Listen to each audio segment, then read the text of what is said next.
آئی G police Quetta Abdul خالق شیخ کی ہدایات پر کوئٹہ میں منشیات فروشوں اور منشیات کے عادی افراد کے خلاف کریک ڈاؤن جاری ہے، جس کے نتیجے میں کوئٹہ کے نواحی علاقے میں محکمہ انسداد دہشت گردی یعنی کہ CTD کی کارروائی کے دوران فائرنگ کے تبادلے میں 4 منشیات سمگلرز ہلاک ہو گئے۔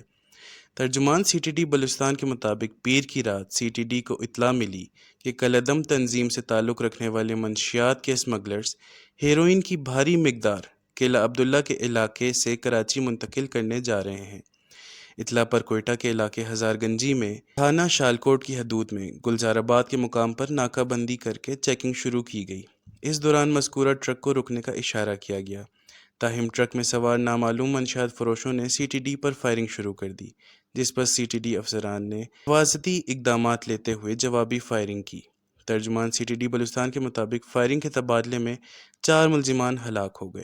ملزمان کے قبضے سے 27 کلو گرام ہیروئن، 4 9mm پستول اور 17 کارتوس برآمد ہوئے۔